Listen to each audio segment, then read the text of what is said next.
بسم اللہ الرحمن الرحیم۔ السلام علیکم۔ تعلیم عام چینل میں آپ سب کو خوش آمدید۔ آج تیسرا یونٹ دیہات اور شہر کا دوسرا باب دیہات یا گاؤں میں وقت کے ساتھ کس طرح چیزیں بدل گئی ہیں پڑھیں گے۔ علی اور ثنا کی دادی انہیں اس وقت کا قصہ سنا رہی تھی جب وہ خود چھوٹی تھی۔ میں ان چند خوش قسمت بچوں میں شامل تھی کہ جنہیں اسکول جانے کا موقع ملا۔ ہمارا اسکول ہمارے گاؤں کے قریب ایک چھوٹے قصبے میں تھا۔ اسکول پہنچنے کے لیے مجھے روزانہ کافی فاصلہ پیدل چلنا ہوتا تھا۔ میرا اسکول ایک چھوٹی سی عمارت کے ایک کمرے میں تھا۔ تمام قریبی دیہات کے بچے اس اسکول میں آتے تھے۔ اب ہمارے گاؤں میں 2 کمروں کا پرائمری اسکول ہے اور زیادہ تر بچے اس اسکول میں آتے ہیں۔ جب وہ پرائمری میں کامیاب ہو جاتے ہیں تو وہ سواری پر بیٹھ کے قصبے کے ثانوی یا سیکنڈری اسکول جاتے ہیں۔ اب صفحہ نمبر 24 پر دیکھیے۔ سرگرمی نمبر 1 ہے وقت کے ساتھ کس طرح دیہات کا اسکول تبدیل ہوا۔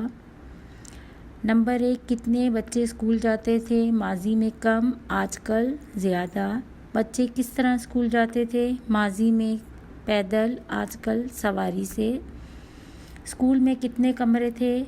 ماضی میں 2، آج کل 10۔ اسکول کہاں تھا؟ ماضی میں گاؤں میں، آج کل شہر میں۔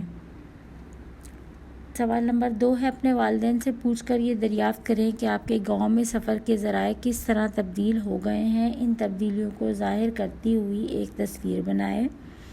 یہاں تصویر کی جگہ میں نے نام لکھ دی ہیں۔ پہلے لوگ پیدل چلتے تھے، پھر بیل گاڑی استعمال کرنا شروع کی، پھر سائیکل استعمال کرنا شروع کی اور اب سواری کے طور پہ بس کو استعمال کرتے ہیں۔ اسی صفحے پہ سرگرمی نمبر 3 دیکھیے۔ پہلا باب پڑھیے اور یہ ظاہر کرتے ہوئے کہ دیہی زندگی کس طرح تبدیل ہو رہی ہے یہ جدول یا ٹیبل مکمل کیجیے۔ زمین میں ہل چلانا ماضی میں اور آج کل کے حساب سے آپ نے بتانا ہے۔ تو زمین میں ہل چلانا ماضی میں بیل سے، آج کل ٹریکٹر سے۔ فصل بونا ماضی میں ہاتھ سے، آج کل مشین سے۔ فصل کو پانی دینا ماضی میں نہروں سے، آج کل ٹیوب ویل سے۔ فصل کی کٹائی کرنا ماضی میں اوزاروں سے، آج کل مشین سے۔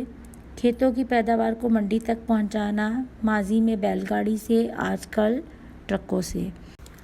امید کرتی ہوں میری ویڈیوز آپ کے لیے مددگار ثابت ہو رہی ہوں گی۔ اگر آپ کو میری ویڈیوز پسند آ رہی ہیں تو میرے چینل کو لائک، شیئر اور سبسکرائب کرنا مت بھولیں۔ شکریہ۔ اللہ حافظ۔